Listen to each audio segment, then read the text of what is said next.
हाँ, आज एक बहुत ही शानदार टॉपिक स्टार्ट करने जा रहे हैं और इस टॉपिक को मैंने फुल्ली अपडेट कर दिया है, बहुत ज़्यादा मेहनत करके। इसमें कुछ करंट के भी जोड़े हैं, जैसे मानगढ़ के अंदर अशोक गहलोत ने 2002 के अंदर क्या क्या किया, अभी पीएम मोदी ने 2022 में क्या किया। मतलब बहुत सारी बातें करंट से जोड़ के बहुत कुछ अपडेट कर दिया है। पहले कुछ फैक्ट अलग थे, उन सबको सेट करके ठीक करके मतलब बिल्कुल अप टू डेट है। इसलिए ये जो टॉपिक है राजस्थान के जनजातीय आंदोलन या राजस्थान के आदिवासी आंदोलन, ये बिल्कुल यूनिक तरीके से आपको मिल रहा है, वन शॉट है, ढंग से पढ़ाई करनी है। अपने किसान आंदोलन पढ़े, वो किसानों के द्वारा किए गए आंदोलन थे। वो सीधी सी बात है, ज़मीन खेती करते हैं किसान, तो खेती को लेके राजाओं के खिलाफ थे। ये भी जो हैं ये वैसे राजाओं के खिलाफ नहीं होंगे, क्योंकि ये तो आदिवासी लोग हैं, तो इनका अंग्रेजों से कुछ अनबन रहेगी खूब सारी चीज़ों को लेके, वो अपन पढ़ने जाएंगे। या फिर इसको राजस्थान के आदिवासी आंदोलन भी कह देते हैं, ठीक है। तो इनमें बेसिकली राजस्थान के जनजाति के अंदर अपन अगर देखें तो मुख्यतः जो प्रश्न आते हैं या फिर जो है अपने, वो भील है ना, भील जनजाति के द्वारा विद्रोह किए गए थे, ठीक है। इसके अलावा मीणाओं के द्वारा भी विद्रोह किए गए थे, और अपन शुरू में मेर जाति के द्वारा भी पढ़ेंगे, उन्होंने भी काफ़ी विद्रोह किए हैं। तो ये कुछ जनजातियाँ हैं, भीलों के साथ में थोड़ी बहुत ग्रासिया भी है, बाकी जितने भी वेरी इंपॉर्टेंट है वो अपन पढ़ेंगे। इसके बाहर कुछ जाना नहीं है, ढंग से आपको पढ़ लेना है, बहुत ज़्यादा इसको अप टू डेट कर दिया है। हेडिंग लगाओ राजस्थान के जनजातीय आंदोलन या राजस्थान के आदिवासी आंदोलन। सबसे पहले अपन करेंगे मेर विद्रोह। मेर विद्रोह सबसे पहले 1818-1821 के टाइम पर, मतलब 18 से 21 3-4 साल ये शुरुआत में ही चला था। मेर जो थे ना, ये अपने कोई खास काम अच्छा करते नहीं थे, इनका काम था चोरी चुकारी करना, ठीक है। ये जो भी आते उसको लूट लेते, चोरी करने का काम था। आदिवासी थे, इधर से कोई भी लोग जाएंगे करेंगे, व्यापारी वगैरह लोग जाएंगे तो उनको लूट लेते, आसपास के गाँव को के मतलब घरों में चोरियाँ कर लेते, ये काम था। इससे क्या है कि जो अंग्रेज है, अंग्रेज को इस बात का पता चलता है, तो अंग्रेज जो है वो इनको इस काम से रोकने के लिए, इस आंदोलन को दबाने के लिए मतलब काम प्रयास करती है। ये जो मेर है, अगर क्षेत्र विशेष आपसे पूछे तो ये अजमेर मेरवाड़ा वाला जो क्षेत्र है उसमें अपन अजमेर में तो मानेंगे अंग्रेज, भाई अजमेर में कौन रहते थे, अंग्रेज रहते थे। बाकी मेरवाड़ा की मैं अगर बात करूँ तो मेवाड़ और मारवाड़ को मिला के मेरवाड़ा बोला जाता है। इस क्षेत्र में जो है मेरों का ऐसा मान लीजिए कि काफ़ी संख्या में मेर जो रहते थे, ठीक है। मेन कारण क्या था कि मेरों ने विद्रोह क्यों किया। पहली बात तो ये कब, 1818 से 1821 का टाइम पीरियड मेर विद्रोह का टाइम पीरियड है, 21 में इसको दबा लिया जाएगा। क्षेत्र पूछे तो मेवाड़ मारवाड़ या अजमेर मेरवाड़ा एक साथ बोल सकते हो, या फिर मेरवाड़ा, मेरवाड़ा का मतलब मेवाड़ मारवाड़, और अजमेर का मतलब अंग्रेज है, क्योंकि अंग्रेजों का एक कहते हैं ना कि पूरी छावनी कैपिटल तहसील वो अजमेर थी। लेकिन मेरों ने विद्रोह क्यों किया, अंग्रेजों द्वारा इन क्षेत्रों को पूर्ण नियंत्रण, तो मतलब अंग्रेज चाहते थे कि यहाँ पर मेरों की दादागिरी बिल्कुल ना चले, और इस क्षेत्र को, किसको, मेरवाड़ा को, जो मेरवाड़ा क्षेत्र है मेवाड़ मारवाड़, इस पर कंप्लीटली प्रशासनिक और राजनीतिक, administrative and politically upon control कर लेते हैं। कौन, अंग्रेज ये कंट्रोल चाहते थे आदिवासियों के ऊपर। तो मेन कारण वही बना, अंग्रेजों द्वारा इन क्षेत्रों को पूर्ण नियंत्रण, जिसमें राजनीतिक और प्रशासनिक दोनों तरह से ये लाने का प्रयास करना ही इसका मुख्य कारण बना मेर विद्रोह करने का। फिर क्या हुआ कि सबसे पहले 1818 में, सर्वप्रथम 1818 में अजमेर का अंग्रेज था, सुपरिटेंडेंट अंग्रेज था, मतलब भाई जैसे पोस्ट होती है ना सब इंस्पेक्टर इंस्पेक्टर वैसे, तो अंग्रेज सुपरिटेंडेंट था एफ विल्डर। वेरी इंपॉर्टेंट है, वेरी इंपॉर्टेंट पूछा गया नाम है। एफ विल्डर ने झाक, ये जगह पड़ती है मेरवाड़ा के अंदर, झाक और उसके आसपास के जो गांव थे, उन झाक वैन्य गांव जो मेरवाड़ा के क्षेत्र के केंद्र बिंदु माने जाते थे, उनके साथ समझौता किया। और उस समझौते में ये बात कही गई कि मेयर भाई साहब, हम आपसे रिक्वेस्ट करते हैं कि आप ये चोरी चुकारी करना बंद कर दो। तो उन्होंने कहा कि ठीक है भाई, लूटपाट नहीं करेंगे, हम यात्रियों वगैरह को नहीं लूटेंगे, आसपास के गाँव के लोगों को नहीं लूटेंगे, ठीक है, सहमति हो गई। लेकिन आपको पता आदत थोड़ी जाएगी, इनका तो काम है ये, तो कहीं ना कहीं फिर ये गलती कर देते हैं। और अंग्रेज हमेशा इसी फिराक में रहते हैं कि कैसे गोलीबारी करके शांत कर दें मामले को और अपने कंट्रोल में कर लें। मार्च 1919 की बात है, यही एफ विल्डर बंदा जो जिसने समझौता किया था, ये मेरों पर आरोप लगा देता है कि तुम लोगों ने ना अपनी बात पे नहीं रहे और तुमने समझौते को तोड़ा है, और ये कह के तोड़ने का आरोप लगाकर वो मेरों पर आक्रमण कर देता है। कौन, एफ विल्डर। फिर आक्रमण कर देता है तो मेयरों को दबा लेते हैं छोटी मोटी की अब हमारे तेरे बीच में कोई एग्रीमेंट नहीं है, और मामला ऐसा करके थोड़ा सा शांत पड़ता है। फिर कुछ दिन बाद में अब मेयर तो क़यादत तो जाएगी नहीं, जेम्स टोड आता है, कर्नल जेम्स टोड तो खैर हर जगह आएगा, राइटर भी है, सब जगह घूमेगा। तो कर्नल जेम्स टोड ने भी यहाँ पर इंटरफेयर किया, और कर्नल जेम्स टोड ने कुछ अलग ही तरह का दिमाग लगाया। इसने कहा कि इन मेयरों को कंट्रोल करने के लिए पुलिस थाने लगाओ और पुलिस की भर्ती करो, फिर जूत बजाओ पकड़ पकड़ के, ऐसा काम इसने किया। तो कर्नल जेम्स टोड ने मेरवाड़ा क्षेत्र में पुलिस थाने स्थापित किए। अब मेयरों को पसंद नहीं, मेयरों को पता था कि पुलिस थाने क्यों स्थापित किए जा रहे हैं। मेयरों ने प्रतिक्रिया स्वरूप 1820 के आरंभ में ही जगह जगह पर मेयरों ने पुलिस चौकियों व थानों को हटाने का प्रयास किया। थानों को आग लगा देंगे, खूब सारे सैनिक भी उसमें मारे जाएंगे, है ना, जिससे पुलिस हत्याकांड भी हुआ, खूब सारे पुलिस सैनिक मारे गए। और इस चीज़ से पूरे अजमेर मेरवाड़ा डर गया, कांप गया कि मेयर स्टार्ट हो गए, मेयरों को रोकेंगे कैसे हैं। पहले लूटपाट किया करते थे, अपने पुलिस थानों को ही आज तो हटाने का प्रयास कर रहे हैं, उसमें भी उनके भी सैनिकों को मार रहे हैं। तो फिर भयभीत हो गए अंग्रेज और पूरा मेरवाड़ा राज्य। राजाओं का भाई, अंग्रेज तो राज करते थे बट नीचे राजा तो थे ही थे ना, हालांकि वो एक तरीके से अंग्रेजों गुलाम थे, क्योंकि बाहर का काम पूरा अंग्रेज देखते थे। तो इससे भयभीत कर दिया। अब ये जो अंग्रेज है और मेरवाड़ा दोनों ही डर जाएंगे मेयरों से, क्योंकि ये जनजातियाँ ऐसी है, मार काट करने से डरती नहीं है। तो फिर अंग्रेज बड़े तेज, अंग्रेजों के पास में फौज है और वो दबा लेंगे, सीधी सी बात है। फिर अंग्रेज व मेरवाड़ा राज्य की संयुक्त सेना ने, ठीक है ना, संयुक्त सेना ने आक्रमण करके मेयरों का दमन कर दिया, रोक लिया, मारपीट करेंगे, पीटेंगे, पुलिस फोर्स है। अंत में 1822 ईस्वी में मेयरों से अब अंग्रेजों ने फिर दिमाग लगाया कि भाई अभी तो अपन चलो ठीक है, इनको बहला फसला के रोक भी लिया, लेकिन आने वाले टाइम में फिर करेंगे, ये इन सैनिकों से बात मानेंगे नहीं। तो एक काम करते हैं, अपन एक ऐसी बटालियन बना देते हैं और उस बटालियन में इन्हीं के लोगों को भर्ती कर लो। बटालियन तो आप जानते होंगे, जैसे मिलिट्री होती है, रेजिमेंट होती है, वैसे बटालियन है, ये फलानी मिलिट्री की एक बटालियन है, एक सेना की टुकड़ी मान लीजिए। तो इन्होंने एक बटालियन बना ली और उस बटालियन में मेयरों के ही लोगों को भर्ती किया। उसमें तो हुआ क्या, 1822 ईस्वी मेयरों से गठित मतलब मेयरों के ही सैनिक होंगे, उसका नाम रखा मेरवाड़ा बटालियन, ठीक है ना। इसके मतलब इसको गठित किया, हेडक्वार्टर रखा ब्यावर जिला बन गया अजमेर के पास में, ताकि अंग्रेज कंट्रोल कर पाए, ठीक है। और अब क्या होगा, अब खुद के ही सैनिक है। अब जैसे मैं आपको ताज़ा एग्जाम्पल देता हूँ, अभी हरियाणा पंजाब के किसानों ने आंदोलन किया था और आंदोलन को रोकने के लिए लगाया किसको, पुलिस को। पुलिस किसकी, उन्हीं किसानों के बेटों की पुलिस है। उन लगभग, क्योंकि आपको पता है पैसे वाले बिजनेस वाले लोग तो पुलिस फौज में जाते नहीं है, तो लगभग पुलिस वाले वही लोग थे जो किसान के ही बेटे। लेकिन करें क्या, अपने लोगों को रोकना पड़ रहा है उनको, और ज़्यादा स्पेशली उनको अच्छे से वो जानते हैं, तो ज़्यादा जल्दी रोकेंगे, क्योंकि अपना फ़र्ज़ निभाना पड़ता है। वर्दी जब तन पे आ जाती है तो काम हमेशा सरकार के अकॉर्डिंग होगा, चाहे उसमें कोई भी हो सामने।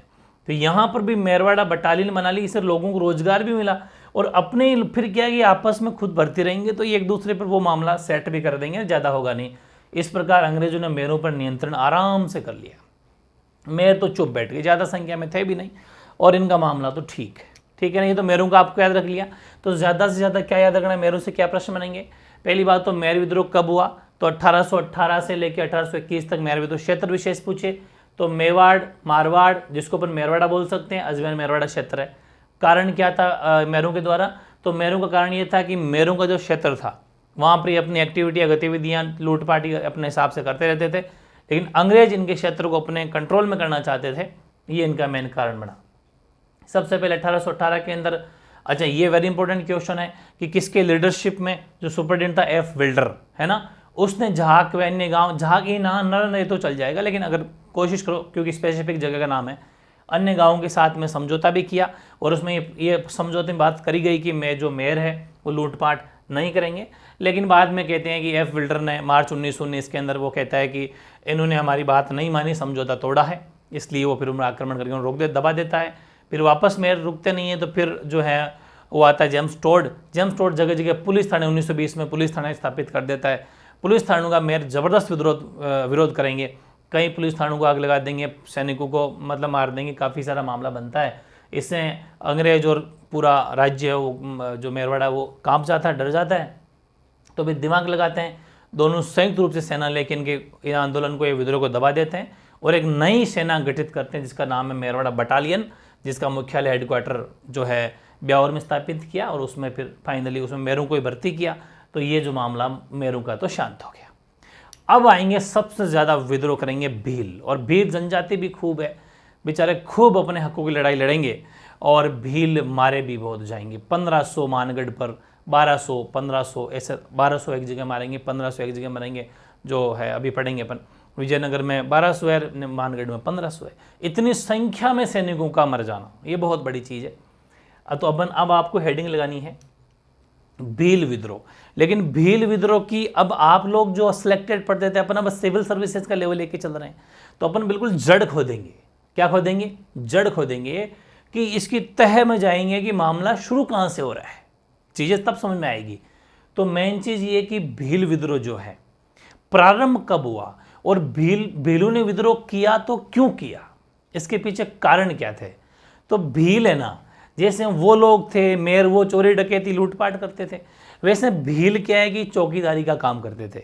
एक तो बटाई चौकीदारी काम करते थे, और एक था इनका बेसिकली काम कि इनके उधर से जो भी जाता, भाई जहाँ भील रहते थे उनके वहाँ से जो भी कोई व्यापारी या अपना कोई माल लेके जाता, सामान लेके जाता, तो ये उससे कहते हैं कि देख तेरी अगर सिक्योरिटी तेरे को चाहिए, सुरक्षा तेरे को चाहिए, तो हम तेरे माल की निगरानी रखेंगे, इतना इतना पैसा तेरे को देना पड़ेगा। बस वो इनकी रोजी रोटी थी। लेकिन अब वरना अगर कोई नहीं दे तो उसको लूट लेंगे, वो दादागिरी सा ही मामला था। लेकिन हाँ, इनका बेसिकली काम ये था। ये वापस बता देता हूँ कि जो भील है वो दो तरह का कर लेते थे। एक सुरक्षा कर, जिसको बोलाई बोलते हैं, बोलाई कि तेरे माल व्यापारी से कोई भी सामान तेरी चोरी नहीं होगी, वो हमारी जिम्मेदारी है, क्योंकि क्षेत्र को हम आदिवासी क्षेत्र है, उस बेल्ट को हम जानते हैं, इतना पैसा दे दे बस आराम से जाब लें। और एक चौकीदारी रखवाली करते थे, आसपास के गाँव की कोई भी बाहरी आक्रमण नहीं होने देंगे, तैयार रहते दिन रात, तो पैसा तो लेंगे ही, ये लेते थे और अपना काम चलाते थे। लेकिन जो अंग्रेज है, अंग्रेज जो हैं भाई, जैसे अंग्रेजों का राज था, अब अंग्रेज क्या करेंगे, अंग्रेज में बेसिकली जेम्स टोड इसमें इंटरफेयर करेगा। जेम्स टोड कहेगा कि यार ये कौन होते हैं पैसा लेने वाले, इनको सुरक्षा हम देंगे, ये कहीं की सुरक्षा करेंगे, इन ये कोई करवर नहीं लेंगे, अपन खुद इनसे ये जो है जितना भी ये बोलाई कर और ये रखवाली कर, ये हम लेंगे इस, और सुरक्षा हम देंगे इन व्यापारियों को और उनके माल को। ठीक है, तो ये इनका भील भयंकर विरोध करेंगे, कैसे कैसे मजाक थोड़ी, हम काम करते हैं शुरू से, हम ही करेंगे, हमारी रोजी रोटी है ये। एक तो ये। दूसरा कारण, भील बड़े स्पेशल आदमी है, मस्त है, ये टैक्स वैक्स नहीं देते, बिल्कुल भी टैक्स नहीं देते राजाओं को और अंग्रेजों को। या तो देंगे तो कोई नाम मात्र का कोई भोला हल्का किसान होगा, कोई डरने वाला, वो दे देगा नाम मात्र का, वरना टैक्स दे ही नहीं, बिल्कुल भी टैक्स ना दे। उल्टा जेम्स टोड ने क्या करा, अंग्रेजों ने क्या करा, एक नया टैक्स और लगा दिया कि हम टैक्स अब थोड़ा ज़्यादा लेंगे। इन्होंने कहा बावड़ो हम तो देते ही नहीं है, हम तो देते ही नहीं है, तू और स्पेशल नया लगा रहा है, तेरी तो इधर लिए लठ हाथ में। तो ये दो मुख्य कारण बने भीलों के। सबसे पहली शुरुआत ये हुई थी, यानी कि भील अपनी पाल का मतलब होता है गांव, अपना गांव, क्षेत्र विशेष जो है पाल बोलते हैं उसको, बाउंड्री, उस पाल के समीप गांव में रखवाली या चौकीदारी कर नामक एक कर लिया करते थे, और अपने क्षेत्र से गुजरने वाले यात्रियों व उनका माल उससे बोलाई या सुरक्षा कर लेते थे। गांव के लोगों को कि तुम आराम से सो जाओ, मस्त रहो, बाहरी मामला हम देख लेंगे, उनसे लेते सुरक्षा कर या रखवाली कर या चौकीदारी कर, और उनसे लेते बोलाई या सुरक्षा कर। ये किससे लेते, ये भी इंपॉर्टेंट क्वेश्चन, किससे क्या लेते थे। तो रखवाली कर तो लेते थे गाँव के लोगों से सिक्योरिटी के लिए, और बोलाई कर लेते थे, सुरक्षा कर जो होता था वो लेते थे व्यापारी और उनके माल ढोने वो सामने से निकलता उसके लिए, ठीक है, वसूला करते थे। लेकिन जेम्स टोड ने राज्य की आय व राजस्व में वृद्धि करने के लिए भीलों से ये वाला अधिकार छीन लिया कि तुम ये काम आज से तुम्हारा नहीं हमारा है। ठीक है, ये इनको बड़ी आपत्ति होगी। सेकंड, भील खुद अंग्रेजों को या तो कर देते ही नहीं थे, और अगर देते भी थे तो नाम मात्र का, जबकि अंग्रेजों ने कुछ नए कर और लगा दिए। तो ये कहा कि रे यार ये कौन सी बात कर ली, हम तो देते ही नहीं है, तो और उल्टा नई की बात कर रहा है। तो ये इस तरीके से विद्रोह का कारण हुआ। हालांकि अंग्रेज जो है इनको यहाँ पर पहली बार जब ये विद्रोह करते हैं, इसको यहाँ पर शुरुआत के अंदर दबा लेते हैं। ठीक है, ये सब 1818, 19, 1819, 1820 का टाइम पीरियड है, इसको दबा लेते हैं। ठीक है ना, सर्वप्रथम विद्रोह ये है। इसके बाद क्या होगा, इसके बाद जनवरी 1826 की बात है। भील, ग्रासिया, क्योंकि भीलों के साथ में कुछ लोग ग्रासिया जनजाति के भी रहते हैं, तो ये वैसे तो भीलों की ज़्यादा संख्या में तो भील ही बोलेंगे, लेकिन ग्रासिया लोग भी साथ में रहते हैं। उनका एक मुखिया थे दौलत सिंह और गोविंदरा। ये नाम वेरी इंपॉर्टेंट है कि जनवरी 1826 की बात है। भील, ग्रासिया के मुखिया दौलत सिंह और गोविंदरा ने अंग्रेजों व उदयपुर राज्य के खिलाफ विद्रोह कर दिया और सैकड़ों सिपाहियों को मार दिया, क्योंकि वो पुलिस चौकियाँ इनको अच्छी नहीं लग रही थी। पहली उनको भाई जो पुलिस चौकियाँ वगैरह लगा रखी है, ये सब सिस्टम है, तो ये अंग्रेजों की चाल। अंग्रेज हमेशा पुलिस थाने स्थापित करते थे कंट्रोल कर सके, तो यहाँ भीलों में भी करेंगे तो फिर ये भी उन सिपाहियों को मार देंगे और कई जगह जो है विद्रोह करा इन्होंने। 26 की बात है। फिर 1828 में लंबी बातचीत चली कि भाई मान जाओ यार, ऐसे थोड़ी ना करते हैं। काफ़ी लंबी बातचीत करके दौलत सिंह से आत्मसमर्पण करवा लिया, हाथ खड़े कर लिए, तो विद्रोह समाप्त हो गया। तो ये भी चलो, मतलब ये बीच बीच की थोड़ी थोड़ी झड़पें हैं, थोड़ी झड़पें हैं ये। फिर वापस क्या होगा, फिर भीलों के दमन हेतु अब क्या है कि अंग्रेज अब रोजाना सोचने की चलते ही कोई ना कोई, आपको डेट डूट की याद करने की जरूरत नहीं है ना। वो ऐसे ही पूछते हैं कि भाई सर्वप्रथम भीलों ने जो आंदोलन किया तो उसका क्या कारण रहा था, वो सब बातें हैं। अब क्या करेंगे, अब अंग्रेज तंग आ गए कि हिसाब से तो भील रोजाना ही चलते ही है, तो आंदोलन करना शुरू कर दिया, तो कुछ तो इन पर कंट्रोल होना चाहिए। तो फिर भील क्या करते हैं, एक जोधपुर लीजन या जोधपुर लीजियन भी बोलते हैं, दोनों ही सही है, जोधपुर लीजन या जोधपुर लीजियन 1836 ईस्वी के अंदर एक सेना ये जो है उसका गठन किया। इस सेना का गठन किया और इसका जो हेड क्वार्टर है, मुख्यालय जो है वो रखा अजमेर। ये लगभग अजमेर रखेंगे ताकि कंट्रोल कर सके हेड क्वार्टर, बाकी नीचे छोटी छोटी छावनियां जरूर बना देते हैं। ठीक है, और फिर हालांकि अजमेर के बाद में फिर इनसे बैठा नहीं कि प्रॉपर वे में एक काम करते हैं, इसको हेडक्वार्टर को वहीं स्थापित कर देते हैं। तो 1842 में इसका हेडक्वार्टर जो है वो ये वापस बड़गांव सिरोही के अंदर इसको स्थानांतरित कर दिया। लेकिन अपने प्रश्न ये आएगा कि भीलों, सबसे पहले अंग्रेजों ने भीलों के दमन हेतु जोधपुर लीजन जो है वो कब स्थापित की, तो 1836 में। उसका मुख्यालय कहाँ रखा, अजमेर में। उसके बाद में कब स्थानांतरित किया, 42 में। कहाँ किया, बड़गांव सिरोही में। ये कुछ बातें हैं। ठीक है, ये भीलों का दमन करने के लिए, भीलों को रोकने के लिए ही है। फिर 1841 में, तो वेरी इंपॉर्टेंट है, मेवाड़ भील कॉपर्स। मेवाड़ भील कॉपर्स की स्थापना करते हैं 1841 ईस्वी के अंदर। ये सब भीलों पर कंट्रोल करने के लिए ही है। इसका मुख्यालय तो उदयपुर, खेरवाड़ा उदयपुर में रखते हैं। ठीक है, और दो कैंट स्थापित करते हैं, दो छावनियां स्थापित करते हैं, एक तो खेरवाड़ा उदयपुर के अंदर और एक कोटड़ा उदयपुर के अंदर। तो कोटड़ा और खेरवाड़ा ये दो छावनियां स्थापित की जाती है। मतलब आपसे प्रश्न क्या पूछा जाएगा, मेवाड़ भील कॉपर्स कब स्थापित हुआ, 1841 ईस्वी में। मुख्यालय कहाँ पर है मेवाड़ भील कॉपर्स का, तो खेरवाड़ा उदयपुर में। फिर क्या इसकी अन्य दो छावनियाँ, मतलब कितनी छावनियाँ, दो छावनियाँ, तो खेरवाड़ा और कोटड़ा, दोनों ही जगह उदयपुर में पड़ती है। ठीक है ना, कोटड़ा और खेरवाड़ा उदयपुर के दो छावनियाँ स्थापित करी। और वापस दिमाग, अंग्रेज बड़े इंटेलिजेंट इस मामले में, वो दिमाग लगाएंगे कि अगर इन पर काबू करना है तो इन्हीं के लोगों को भर्ती करो, तो इनके लोग आराम से समझ लेंगे, रोक लेंगे। वरना गोरा दिखते ही सोचते हैं कि आ गया मारो, क्योंकि दूसरा इनको दिखावा अच्छा नहीं लगता। साथ इसमें स्थानीय सैनिकों को भर्ती किया गया और शांति रखने में बिल्कुल कामयाब हुए। ठीक है, अब मैं आपको एक बात लिखाता हूँ, बॉक्स बंद किया, बहुत लेवल की बात है, क्योंकि अब जब सिविल सर्विसेज में कूद गए हैं तो लेवल तो वही रखेंगे। मेवाड़ भील कॉपर्स, ये कोई ऐसा डायरेक्टली स्थापित नहीं की गई, नाम वगैरह कैसे सोचा होगा, ये कहीं ना कहीं इसकी जड़ है, बिल्कुल है। खानदेश भील कॉपर्स 1825 ईस्वी के अंदर स्थापित की गई थी। कहाँ पर ये की गई थी, बम्बई प्रांत। बम्बई में भी भील रहते हैं, मतलब थोड़े थोड़े भील सब जगह हैं। तो बम्बई में भीलों पर काबू करने के लिए वहाँ पर खानदेश, क्योंकि ये उस क्षेत्र को खानदेश बोलते हैं, तो खानदेश भील कॉपर्स 1825 ईस्वी के अंदर स्थापित की थी। और बिल्कुल भीलों पर कंट्रोल करने में ये बहुत बड़ी कामयाब हुई थी और बिल्कुल भीलों को एकदम कंट्रोल कर लिया था। तो ये चीज़ें, अंग्रेज तो बाहर के आए हुए थे, उनका एक ही प्लान था कि यहाँ पर कैसे राज करें, तो ऐसी प्लानिंग वो सोचते रहते थे। तो इनकी नज़र में आई, करे यार वहाँ पर भील का विद्रोह हुआ था, उसको दबा लिया था। उसका क्या नाम था, बोले उसका नाम था, बोले खानदेश भील कॉपर्स। बोले यार ऐसी कोई कॉपर्स बना देते हैं। तो फिर इसकी सीख से ही मेवाड़ बिल कॉर्पस बनाई थी 1841 के अंदर, और भीलों पर वाकई कंट्रोल करने में ये सक्सेस होते हैं और सफल हो जाते हैं। एक बार भीलों का कंट्रोल हो जाता है, ठीक है ना, ये बातें आपको ध्यान रखनी है। फिर 81-82 में रीट के अंदर प्रश्न आया था भाई, ये वाला 12 पाल क्षेत्र वाला, ठीक है ना। 1881-82 में फिर भील शुरू हो जाते हैं, फिर भीलों ने फिर विद्रोह कर दिया। बेसिकली स्पेसिफिक जगह पूछे तो 12 पाल जगह पड़ती है उदयपुर में ही। कारण क्या था? अब 81-82 वाला कारण भी वेरी इंपॉर्टेंट है, ठीक है ना, कि जो 12 पाल नामक क्षेत्र से या फिर 1881-82 के अंदर जो शुरुआत में तो 1818, 20, 21 वाला टाइम पीरियड है, वो तो ये 1881-82 का टाइम पीरियड है। इसमें वो पूछेंगे कि भीलों ने जो विद्रोह किया उसका क्या कारण था। तो भील एक शराब निकालते थे मावड़ी, उसे बोलते हैं मावड़ी।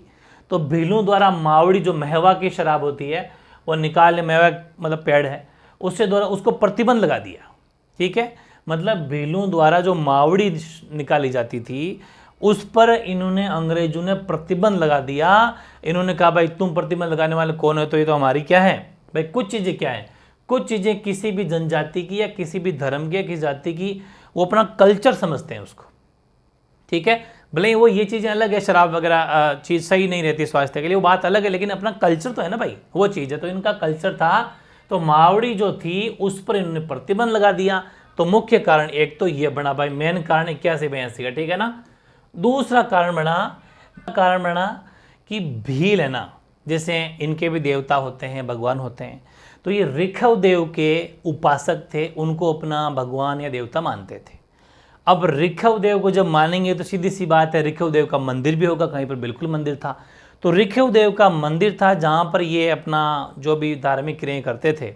अंग्रेजों ने उस मंदिर पर भी कंट्रोल कर लिया, क्योंकि इन्हें पता है कि ये जितने भी मंदिर ऐसी संस्थाएं जहाँ होती है तो इसमें भील काफ़ी संख्या में इकट्ठे होते हैं, और जहाँ पर ये लोग इकट्ठे होंगे अपनी रणनीति बना सकते हैं, कुछ प्लानिंग कर सकते हैं, और वो प्लानिंग किस लिए करेंगे वो अंग्रेजों को पता था, अपने खिलाफ करेंगे ये उनको पता था। तो इन्होंने इस पर भी कंट्रोल करने की कोशिश करी और कंट्रोल कर लिया। तो फिर वहाँ के एक पुजारी है ना, उन पुजारी का नाम है खेमराज, भंडारी खेमराज। ये पुजारी कहते हैं कि बावड़े हो गए, कि अपना एक धर्म था, मतलब मंदिर था, उसके ऊपर भी कंट्रोल करना चाहते हैं, मजाक थोड़ी पड़ी, ये उकसाते हैं उनको, और उकसाने के बाद हम भेल लेते हैं लठ हाथ में और विद्रोह शुरू हो जाता है। तो दो मुख्य बातें हैं 81-82 वाले, ठीक है ना।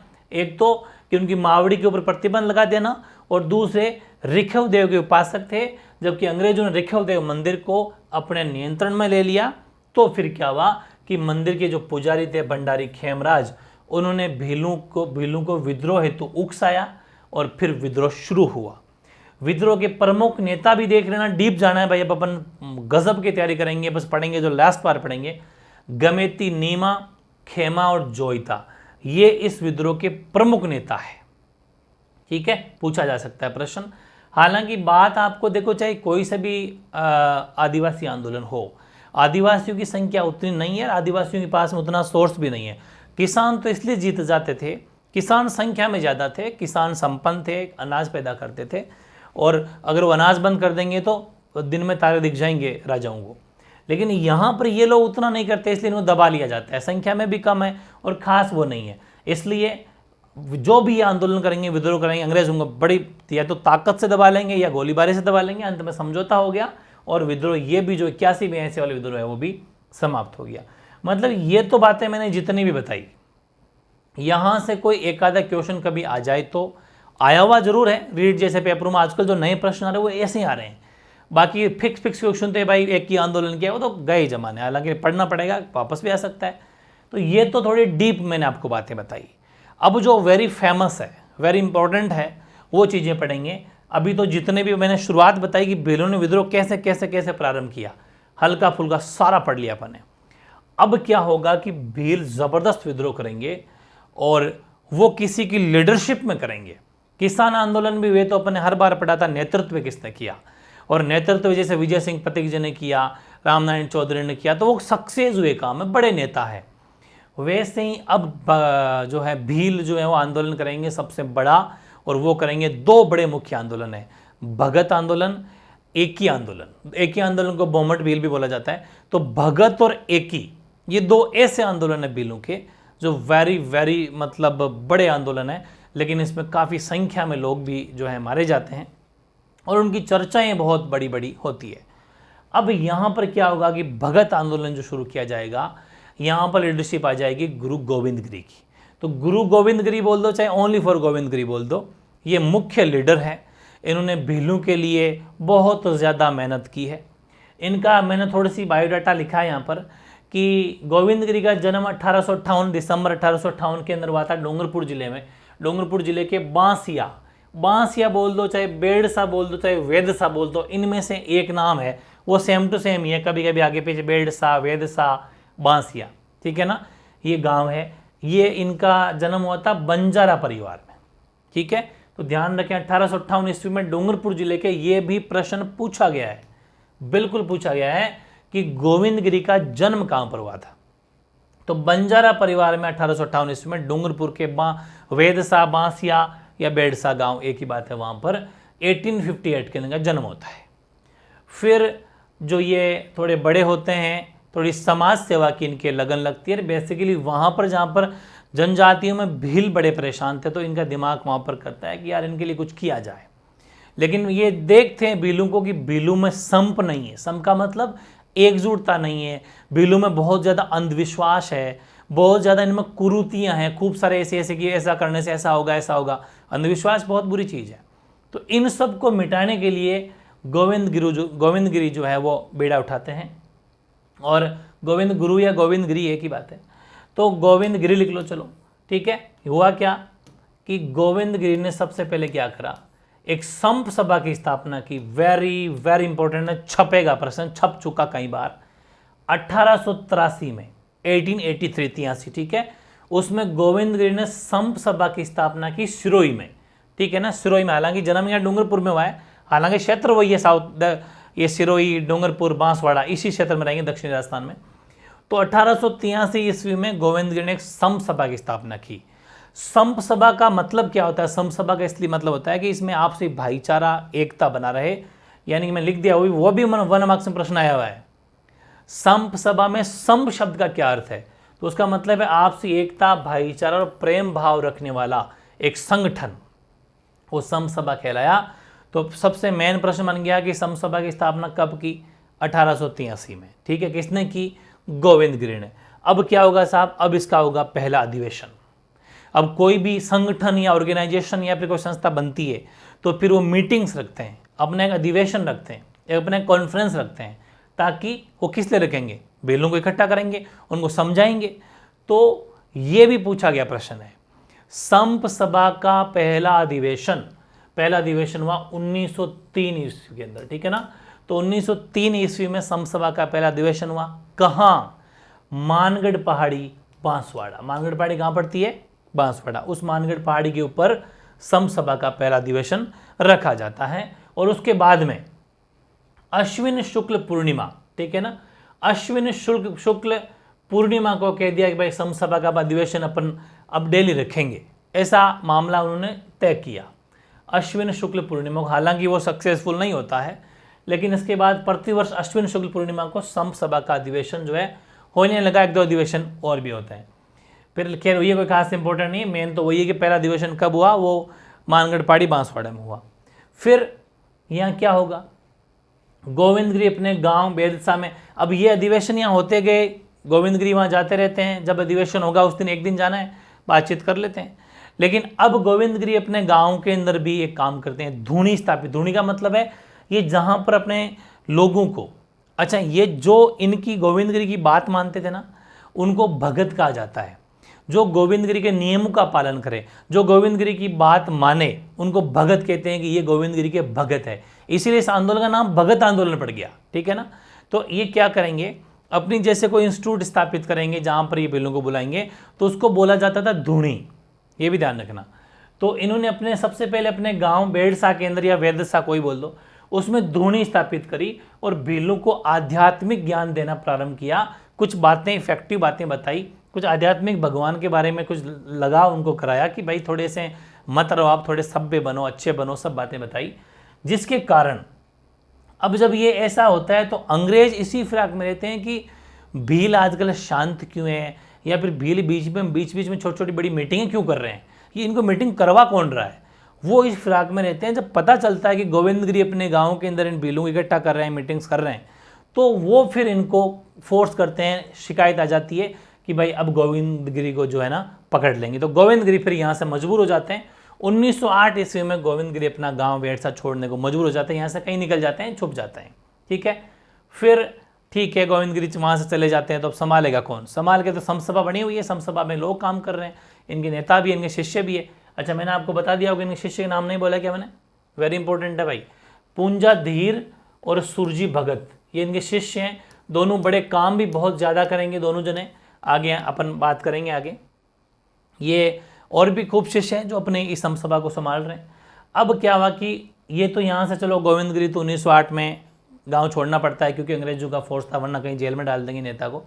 तो 1910 में क्या करती है, जो इस समसभा स्थापित वो करके गए थे पहले, 1903 में पहला अधिवेशन हुआ, 1910 में भी समसभा एक काम करती है। वो अपने 33 मांगे लेके जो है ना, 33 मांगे उसने उन्होंने जो है उन अंग्रेजों के सामने, या फिर ऐसा मान लो कि मेवाड़ सरकार के सामने, उदयपुर की सरकार के सामने रखी, लेकिन उन पर किसी भी तरह का कोई ध्यान नहीं दिया गया। ये जब बात पता चलती है गोविंदगिरी को, तो वो छुपे हुए थे, लेकिन फिर वो आगे 1911 में 11 से पार नहीं पड़ेगी।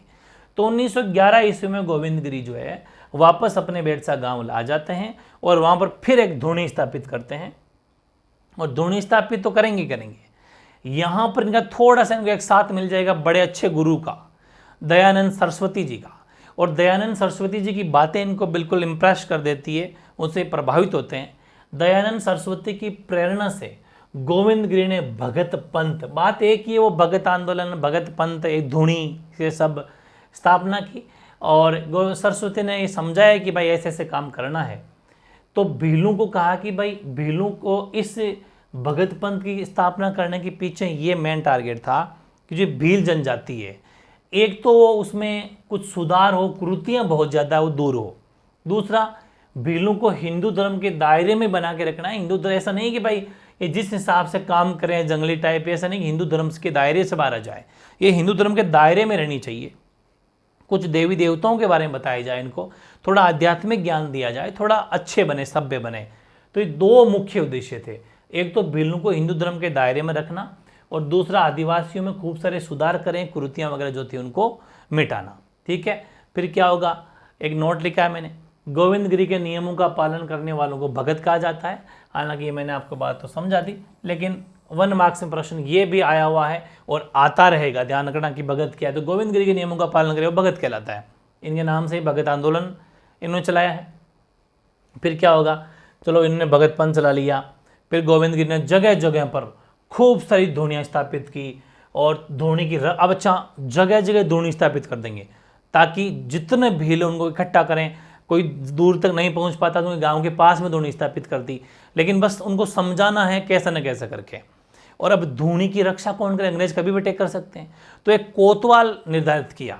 वो जो कोतवाल था, भाई आज भी अपन थानेदार को कोतवाल कहते हैं, थाने का इंचार्ज होता है, थाने की रक्षा करता है पुलिस फोर्स के जरिए। वैसे ही इन्होंने भी क्या करा कि जो धूनियाँ स्थापित की, उसमें हर धूनी में कोतवाल फिक्स कर दिए। वो कोतवाल वो धार्मिक मुखिया तो होते ही थे, धर्म की बातें के बताना वो तो होते ही थे, उनके साथ साथ में भीलों के जितने भी विवाद होते थे ये एक तरीके से उसका निपटारा भी करते थे, मतलब पंच की तरह। जैसे गांव में पहले पंच होते थे बुजुर्गों के ज़माने में, है ना, वो 4-5 पंच कोई फैसला करते तो पंच फैसला हो जाता था। कहीं कहीं पर हालांकि पंच फैसला सही नहीं होता, अंधविश्वास टाइप के लोग होते थे, रूढ़िवादी। लेकिन वैसे ही इन्होंने भी क्या करा कि जगह जगह धूनियाँ स्थापित कर दी और वहाँ पर कोतवाल फिक्स कर दिए। और वो कोतवाल जो है कभी कभी तो जो भी भीलों के छोटे मोटे विवाद होते हैं उनको निपटा देते, वही फैसला कर देते, कहीं जाने की जरूरत नहीं है। और वो धार्मिक मुखिया भी होते थे। प्रश्न आ जाए कोतवाल, भीलों में कोतवाल कौन है? धार्मिक मुखिया। ठीक है, अब ये काम चल रहा है। फिर गोविंदगिरी जो है इनका मेन सेंटर है ना, वो तो बेड़सा गाँव हो जाता है। अपने गाँव से ही पूरा कामकाज ये संभालते हैं, जगह जगह धूनियाँ स्थापित की हुई, कभी जाना होता है तो कभी जाके संभाल जाते हैं, वरना मेन सेंटर जो है गतिविधियों का केंद्र बेड़सा गांव होता है। अब इस चीज का पता चल जाता है अंग्रेजों को, तो फिर अप्रैल 1913 ईस्वी में गोविंदगिरी को गिरफ्तार कर लिया जाता है ना। गिरफ्तार कर लेते हैं, लेकिन 3 दिन बाद में रिहा करना पड़ता है, क्योंकि जनता का जब साथ हो ना तो रात को कोर्ट खुल जाते हैं। समझ में आ गई?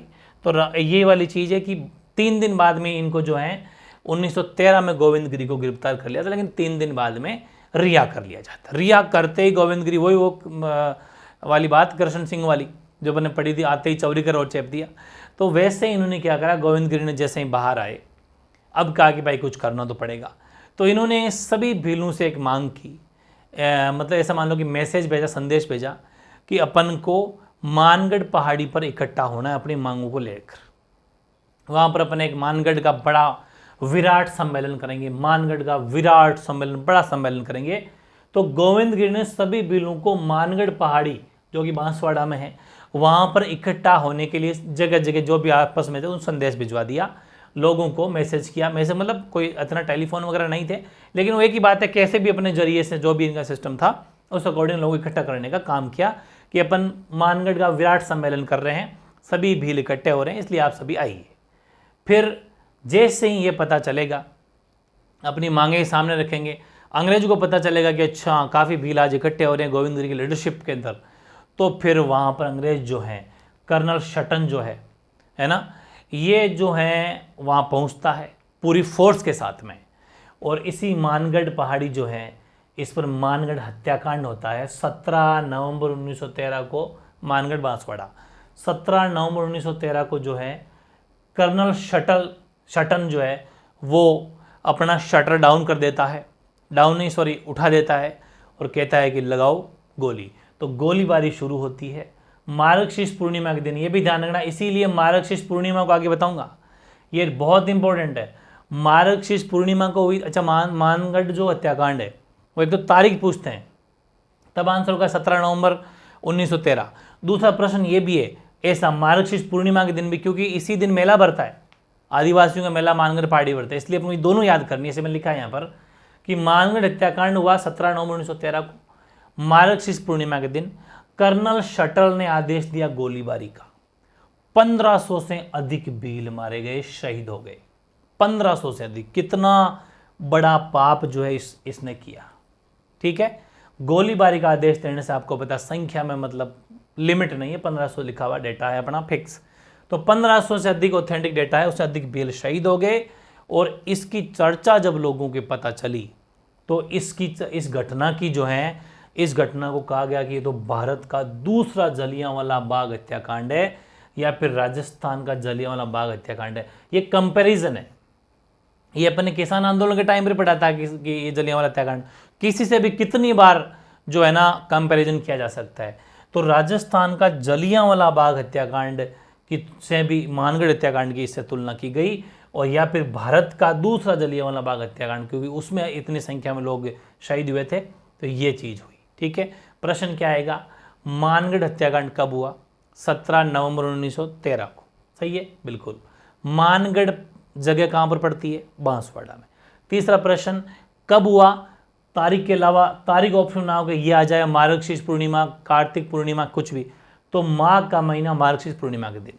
फिर किसके आदेश पर गोलीबारी हुई? कर्नल शटन।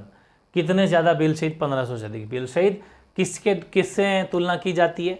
राजस्थान का जलियांवाला बाग हत्याकांड या फिर भारत का दूसरा जलियांवाला बाग हत्याकांड। फिर गोविंद गिरी, उनका प्रमुख चेला शिष्य पूंजा धीर जी, उनको बंदी बना लिया। 10 वर्ष बाद में गोविंद गिरी को तो रिहा कर दिया था, लेकिन पूंजा धीर जी को फिर भी काफ़ी दिन तक रखा था, ठीक है। फिर गोविंद गिरी को और इनको मतलब ऐसा मान लो कि रिहा कर दिया 10 साल बाद में, वो खैर वो बात नहीं है। फिर ये प्रश्न आता है नहीं, आ चुका कि गोविंद गिरी का शेष जीवन कहाँ पर व्यतीत हुआ? तो काम्बिया या कंबोई गांव है गुजरात के अंदर, ठीक है ना, वहां पर इनका शेष जीवन बीता। और 30 अक्टूबर 1931 को वहीं पर 30 अक्टूबर 1931 को जो है इनकी देहांत हो गया, ठीक है।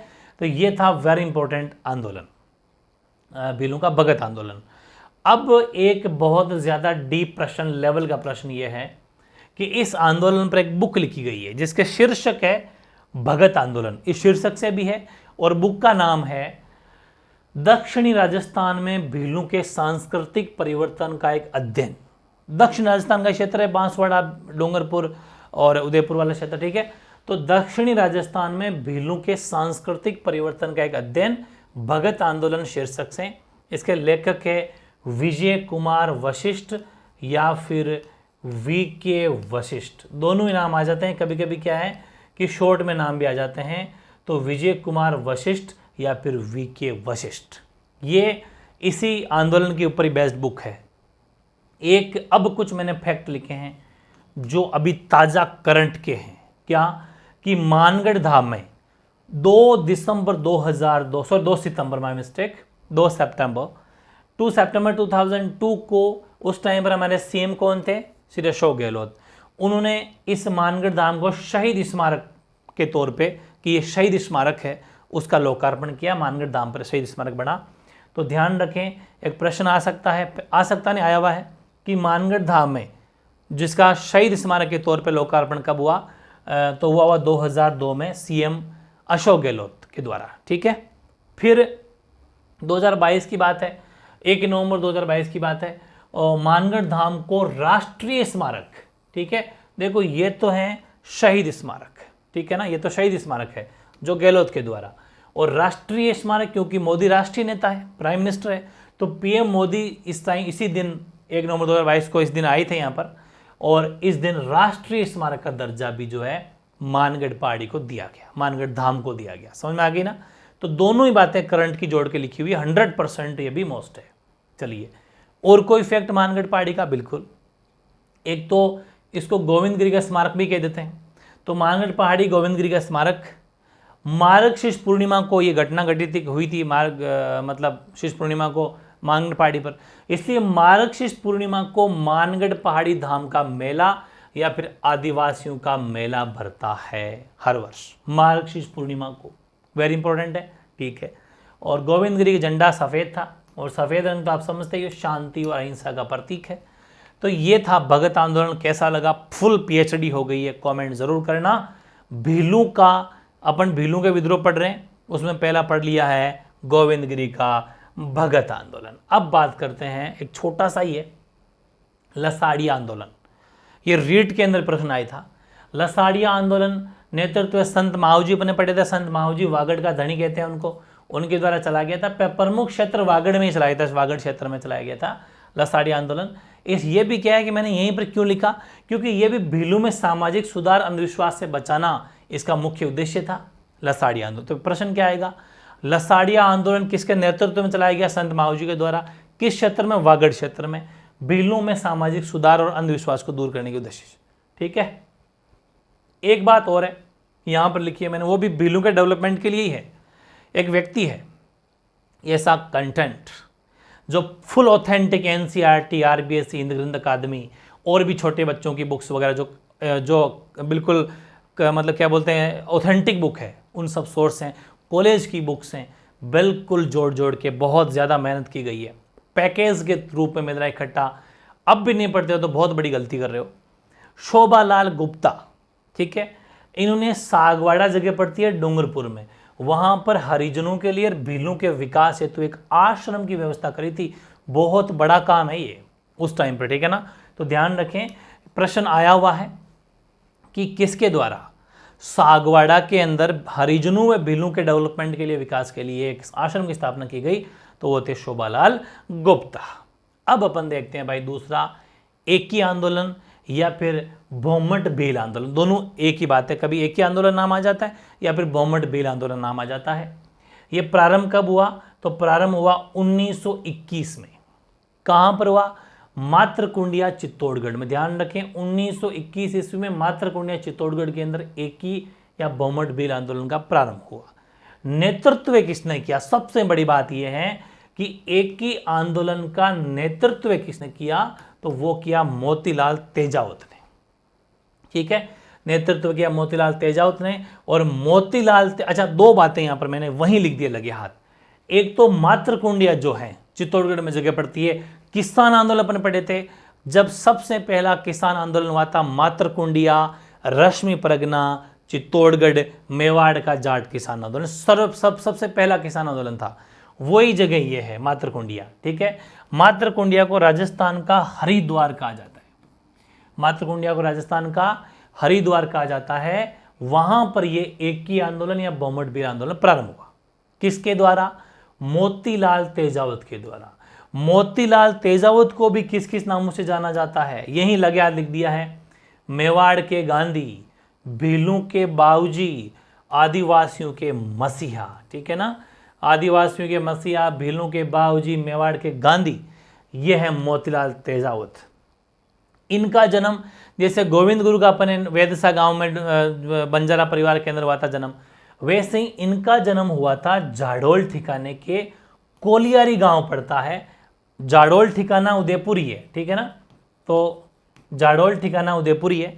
जाडोल ठिकाने के कोलियारी गांव में ओसवाल जैन परिवार में, जैन बेसिकली बड़े सेट होते हैं, बहुत अच्छी समाज सेवा के अंदर जैनों का बहुत बड़ा योगदान है। तो कोलियारी गांव ओसवाल जैन परिवार के अंदर जाडोल ठिकाने उदयपुर के में इनका जन्म होता है मोतीलाल तेजावत जी का। अब आपके दिमाग में एक बात आ रही होगी कि भाई ठीक है आंदोलन, तो आंदोलन शुरू हुआ तो क्यों हुआ, या फिर इस आंदोलन का मुख्य उद्देश्य क्या था।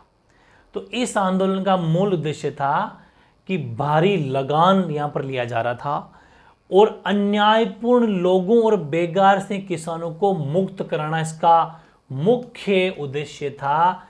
कि अन्यायपूर्ण लोग जो जुल्म ढाते थे, बेगार लिया करते थे, भारी लगान लिया करते थे, इस आंदोलन का ये मुख्य उद्देश्य था कि इनसे मुक्ति दिलानी है। ये मोतीलाल तेजावत जी ने जबरदस्त काम किया, तभी तो ये बाऊजी बाऊजी कहते थे इनको सब। बाऊजी, बाऊजी का मतलब क्या होता है, एज अ पिता, फादर, ठीक है ना, उनकी लैंग्वेज में। और ये आंदोलन उदयपुर के गोगुंदा, झाडोल व कोटड़ा क्षेत्र में बेसिकली प्रारंभ हुआ। फिर मोतीलाल तेजावत ऐसे प्रारंभ थोड़ी करेंगे, सिस्टमैटिक ढंग से काम करेंगे। एक खुद डायरी लिखते हैं, डायरी, वैसे इसको अपन बुक भी कह सकते हैं। मेवाड़ की पुकार एक बुक है जो मोतीलाल तेजावत के द्वारा खुद की एक हस्तलिखित डायरी मान लीजिए। उसमें इन्होंने मेवाड़ महाराणा जो था उनको कहा, मोतीलाल तेजावत जी ने 21 मांगे रखी कि भाई इस क्षेत्र के अंदर ये 21 प्रॉब्लम है। कुछ मांगे हालांकि राजा सहमत हो जाता है और कुछ पर सहमत नहीं होता है।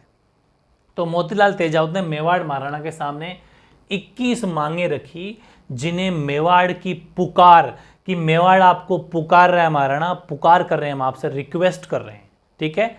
जो मेवाड़ का पुकार नाम बुक है उसको ब्रैकेट में लिख दिया है मोतीलाल तेजावत की स्वयं की डायरी, है ना। इस मेवाड़ की पुकार कहा गया और महाराणा ने सारी मांगे नहीं मानी। इसका मतलब कुछ मांगे मानी, बिल्कुल मानी, 15-16 मांगे मान ली, लेकिन सारी मांगे नहीं मानी। तो भील असंतुष्ट हुए कि नहीं, ये तो हमने वैसे ही लिमिटेड टाइट करके लिखी है, ठीक है, इसके ऊपर गुंजाइश नहीं, इससे कम गुंजाइश नहीं। वो कहते हैं ना दुकान में कभी कभी कि भाई लास्ट ये लगेगा, इससे ज़्यादा गुंजाइश नहीं है। तो इन्होंने कह दिया भाई ना, इसके बाद भीलों ने कहा कि गुंजाइश नहीं है। तो फिर भील होते हैं इकट्ठा, कहाँ पर, वही सेम नीमड़ा विजयनगर जगह पर, है ना, यहाँ पर इकट्ठे होंगे। तो सीधी सी बात है, राजा को पता है कि इकट्ठे क्यों हो रहे हैं, वही आ जाएंगे लोग। तो फिर 6 मार्च 1922, अच्छा एक बात का ध्यान रखना, ये ऑथेंटिक सोर्स है जो आरबीएसई बोर्ड्स की बुक्स है, उसमें 6 मार्च लिखा हुआ है। कुछ किताबों में जो प्राइवेट गाइड है, वो किताबें नहीं, गाइड बोलते हैं उसको, बुक नहीं बोलते। ऑथेंटिक सोर्स तो 6 मार्च 1922 है, किसी में 7 मार्च है, किसी में 1921 भी है, वो सब गलत है। तो 6 मार्च 1922 एग्जैक्ट डेट है। ये जो है नीमड़ा, जो कि विजयनगर क्षेत्र में पड़ता है, ये हत्याकांड हुआ। इसमें क्या होगा, भीलों की सभा पर गोलीबारी होगी, 1200 से अधिक भील शहीद, 1200 से अधिक भील, उसमें मानगढ़ में 1500 से अधिक भील शहीद, तो बहुत बड़ी क्षति है ना, ये हुआ। फिर मोतीलाल तेजावत जी रफू, ठीक है, भीलों के बावजूद काम तो खूब किया, लेकिन 1200 लोग शहीद हो गए। तो मोतीलाल जी वहाँ से हो गए फरार, कह रहे यार ये तो अन्याय हो गया। फिर गांधी जी ने कहा कि अरे रुको यार, फरार मत हो, रुक जाओ।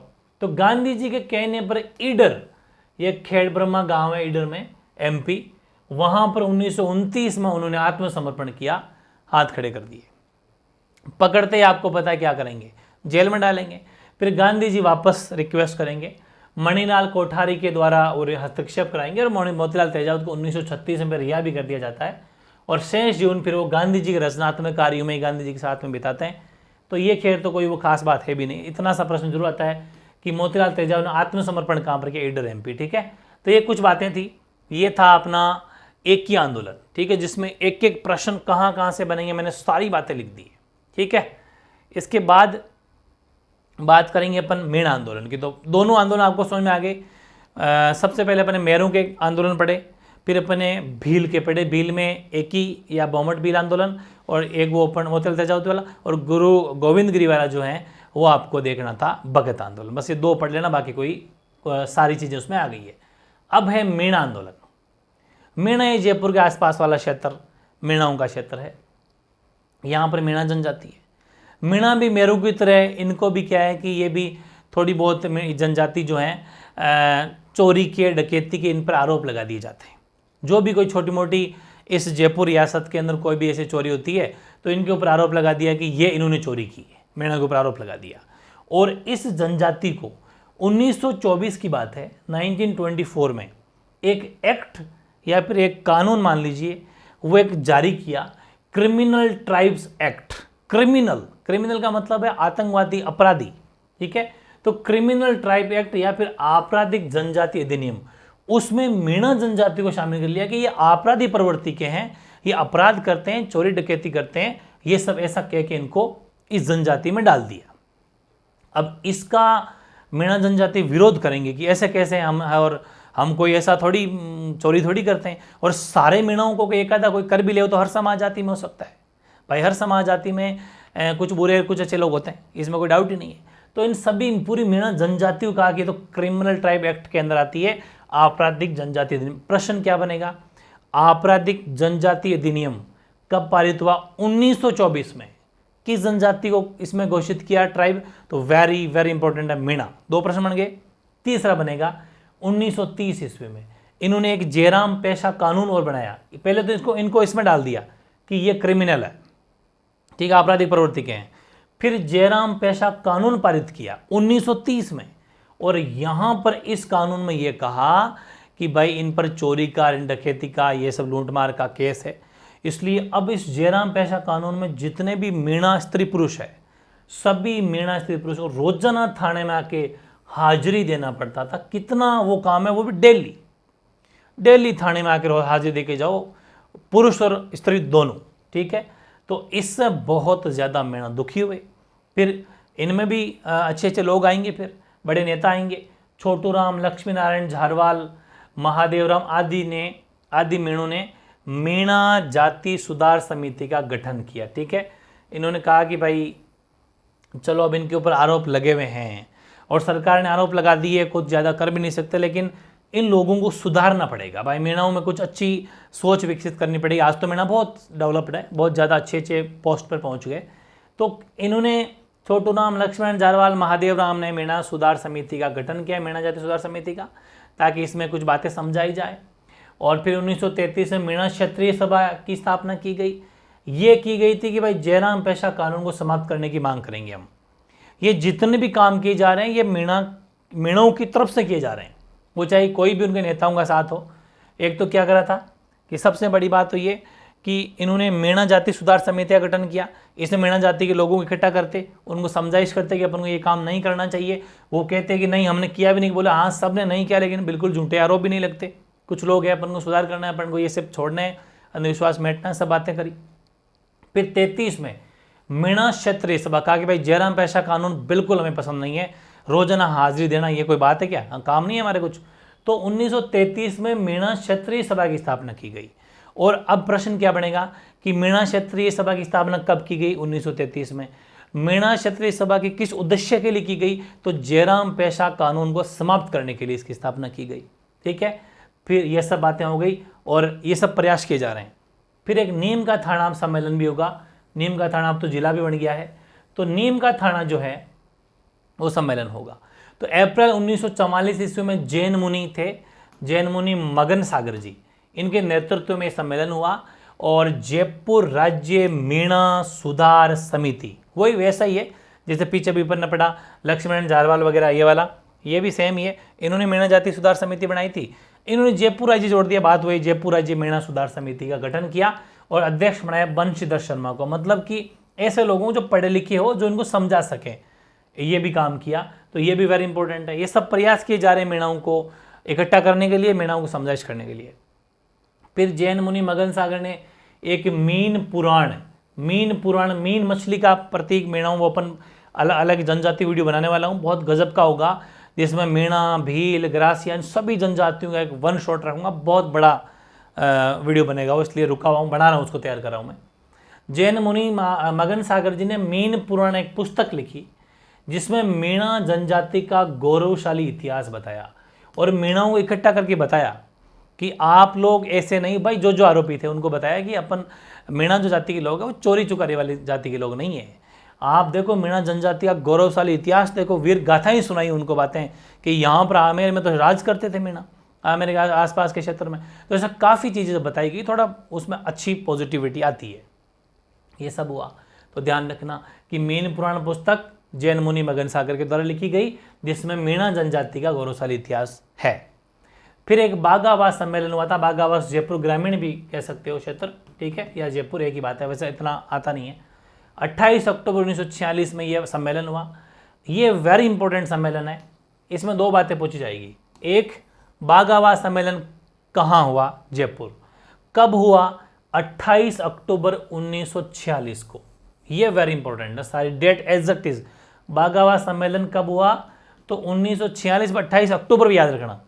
सभी चौकीदार मीणा, क्योंकि मीणा पहले बेसिकली ये काम चौकीदारी का काम करते थे, जो सभी चौकीदार मीणाओं ने अपने पदों से इस्तीफे दे दिए और कहा कि हम आज से इस सब पदों से मुक्त हो गए हैं और उस दिन को मुक्ति दिवस मनाया कि ये पकड़ भाई इस्तीफे, हम ही तो तुम्हारी सुरक्षा करें, हम ही तुम्हारे लिए लट लेके खड़े रहें और हमारे ऊपर ऐसा कानून की हम हाजिरी दें, फलाना करें, हम आपराधिक प्रवृत्ति के लोग हैं, ये सब किया।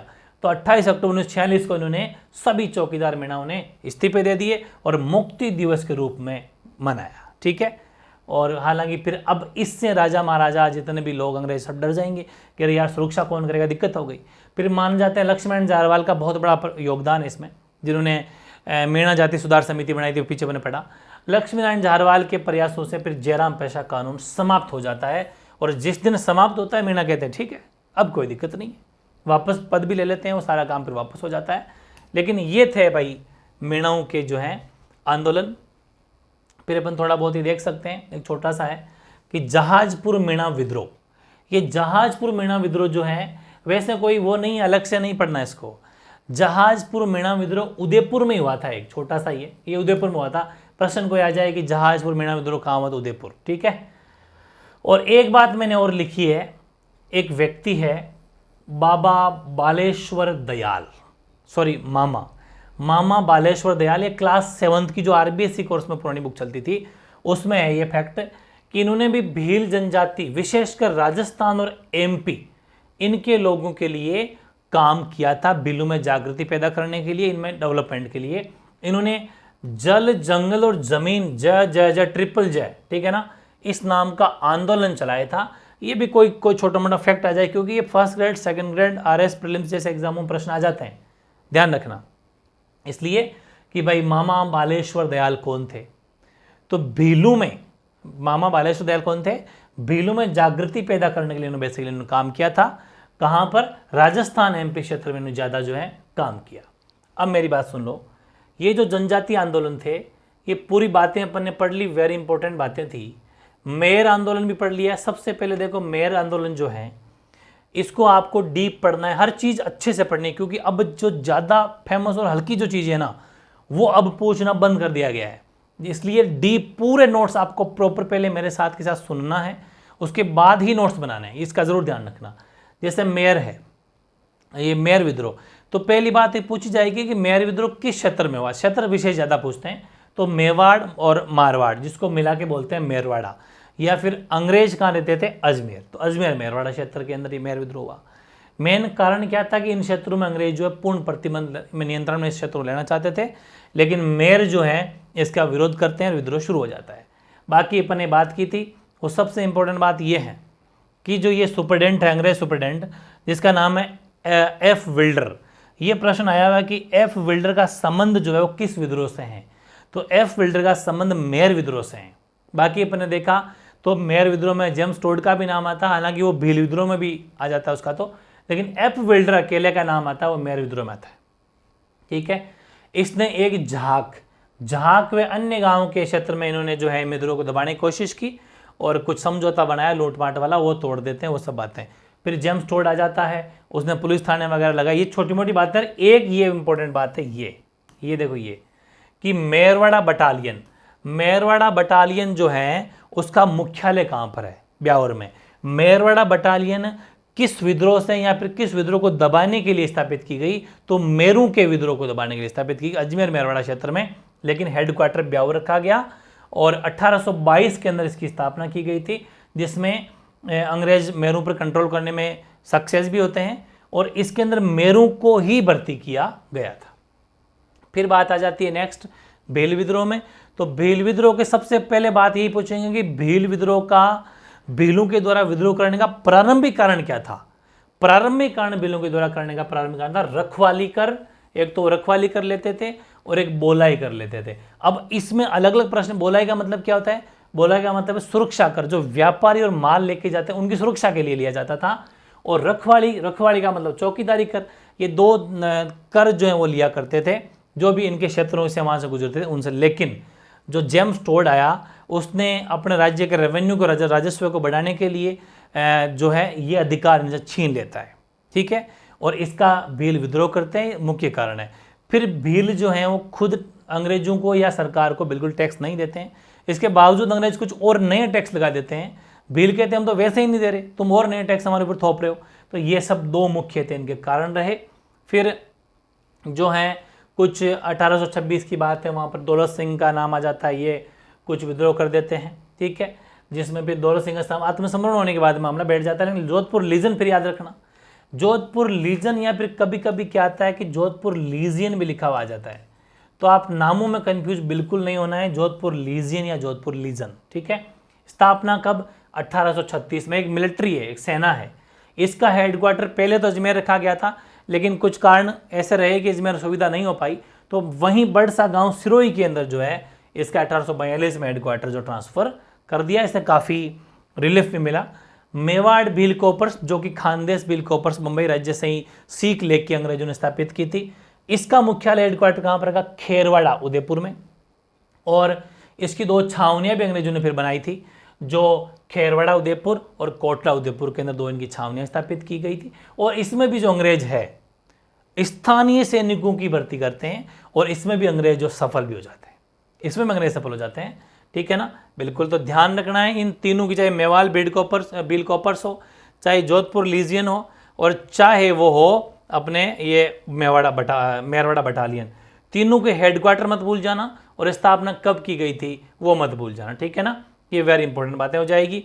उसके बाद में तो खैर है ही है, सबसे इंपॉर्टेंट बात है वो है भगत आंदोलन की। तो भगत आंदोलन किसके नेतृत्व में प्रारंभ किया गया? गोविंदगिरी के बारे में। गोविंदगिरी के बारे में भी दो तीन बातें जो मैंने लिखाई है वो वेरी इंपॉर्टेंट है। सम सभा वेरी इंपॉर्टेंट है, सम सभा का पहला अधिवेशन वेरी इंपॉर्टेंट है। और फिर हर महीने जो है इन्हें प्रारंभ करने की, हर साल प्रारंभ करने की कोशिश की गई। फिर भगत पंथ की स्थापना किसके प्रेरणा पाकर? तो दयानंद सरस्वती की प्रेरणा पाकर भगत पंथ की स्थापना की गई, जिसका उद्देश्य भीलों को हिंदू धर्म में रखने के लिए और उनकी कुरीतियाँ दूर करने के लिए था। और भगत कौन होते हैं? भगत जो गोविंदगिरी के नियमों को मानते हैं। फिर अपने पढ़ा कि वो यहाँ से बेड़सा गांव से निकल जाते हैं, वापस आ जाते हैं, और मानगढ़ पहाड़ी पर मीटिंग के लिए सभी को आह्वान करते हैं, और वो आह्वान होता है, मानगढ़ पहाड़ी पर लोग इकट्ठे भी होते हैं। लेकिन 17 नवंबर 1913 की एक घटना घटित हो जाती है। कर्नल शटन गोलीबारी का आदेश दे देता है, और वो दिन था मार्गशीर्ष पूर्णिमा। ये भी मत भूल जाना, मार्गशीर्ष पूर्णिमा के दिन कर्नल शटल के आदेश पर जो है गोलीबारी होती है। 1500 से अधिक भील शहीद हो जाते हैं, और इस घटना को भारत का दूसरा जलियांवाला बाग हत्याकांड की संज्ञा दी जाती है, या फिर राजस्थान का जलियांवाला बाग हत्याकांड भी कहते हैं। बहुत इंपॉर्टेंट है ये तो, इसमें तो कोई डाउट ही नहीं है। इसमें वो खैर बातें आप देख लेना। अंतिम जीवन कंबोई गुजरात में बीता। फिर ये बुक वेरी इंपॉर्टेंट है, भगत आंदोलन नामक शीर्षक से दक्षिण राजस्थान में भीलों की सांस्कृतिक पर अध्ययन वीके वशिष्ठ या विजय कुमार वशिष्ठ द्वारा लिखी गई। 2 सितंबर को गहलोत ने शहीद स्मारक का दर्जा दिया, और पीएम मोदी ने 2022 में इनको राष्ट्रीय स्मारक का दर्जा दिया। मानगढ़ पहाड़ी आपको पता है आदिवासियों का मेला भरता है, उनका स्मारक है ये, ठीक है। झंडा सफ़ेद था जो अहिंसा के प्रतीक माना जाता है, गोविंदगिरी का। लसाड़िया आंदोलन वागड़ क्षेत्र से संबंधित है, संत माऊजी के द्वारा चलाया गया। शोभालाल गुप्ता ने भी सागवाड़ डूंगरपुर में हरिजन और भीलों के विकास के लिए एक बहुत अच्छा काम किया, और उसका नाम था आश्रम बनाया। एक ही आंदोलन या बहुमत आंदोलन मोतीलाल तेजावत भीलों के बाबूजी, आदिवासियों के मसीहा और मेवाड़ के गांधी के नाम से फेमस है ये। इनका जन्म कोलियारी गांव ओसवाल जैन परिवार में हुआ था। एक ही आंदोलन या बहुमत किसान आंदोलन या बहुमत भील आंदोलन ये मातृकुंडिया में प्रारंभ हुआ था 1921 में। मातृकुंडिया को राजस्थान का हरिद्वार भी कहते हैं। सारी बातें वेरी इंपॉर्टेंट है। मेन उद्देश्य क्या था, ये भी प्रश्न आया हुआ है रीट के अंदर, ये प्रश्न रीट में भी आया हुआ है। तो मुख्य उद्देश्य जो था न्यायपूर्ण लोगों, बेगारों से किसानों को मुक्त कराना मुख्य उद्देश्य रखा, ये उद्देश्य था।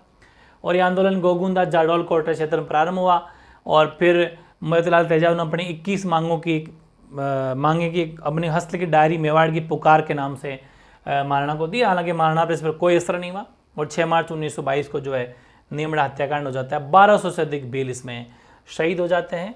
और फिर अपने मीणा पढ़ा तो मीणा में सबसे पहले क्रिमिनल ट्राइब एक्ट आपराधिक जनजाति नियम कब पारित हुआ 1924, जिसमें किस जनजाति को शामिल किया गया, मीणा को।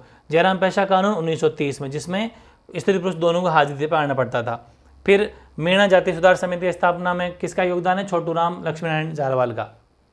33 में मीणा क्षत्रिय सभा बनी जिसमें जयराम पेशा कानून को समाप्त करने की बात की गई। फिर नियम का थाना सम्मेलन कब हुआ, अप्रैल 1944 में, अध्यक्ष बंशीधर शर्मा। और फिर मीन पुराण जो पुस्तक लिखी गई वो जैन मुनि मगन सागर जी के द्वारा, जिसमें मीणा जनजाति का गौरवशाली इतिहास के बारे में बात की गई है। बाघावा सम्मेलन जयपुर में हुआ, कब हुआ, 28 अक्टूबर 1946 को। और इसी में जयराम पेशा कानून खत्म हुआ था और सभी मीणा ने मुक्ति दिवस मनाया था। अपने जितने भी ये वहाँ पर जो चौकीदारी करते थे उन पर इस्तीफा दे दिया। ये सारी बातें थी। ज़रूर कमेंट करना, बिल्कुल मैंने करंट से जोड़ के रखा है। कैसा लगा सेशन, बहुत ज़बरदस्त पढ़ाई चल रही होगी, है ना। इसका भरपूर आपको फ़ायदा उठाना है और फिर मिलते हैं नए सेशन के साथ में। कोई भी डाउट रहेगा तो कमेंट करना। लेकिन जितनी भी क्लासेस अब हो रही है, इन नई वाले वन शॉट क्लास को फिर से उतारना है। ये मॉडर्न हिस्ट्री चल रही है, आधुनिक राजस्थान चल रही है। अब अपन प्रजामंड आंदोलन पढ़ेंगे, उसको भी वन शॉट रखेंगे, थोड़ा सा बड़ा सेशन रहेगा। तैयार रहें, बहुत कुछ करने वाले हैं। प्रॉपर पहले मुझे एक बार सुनना है, फिर नोट्स बनाना है। डायरेक्ट नोट्स मत बनाना क्योंकि खूब सारी चीज़ें समझ में नहीं आएगी। पहले मुझे सुन के समझ लोगे, अब नोट्स बनाने में कितना आसान पड़ेगा, ठीक है।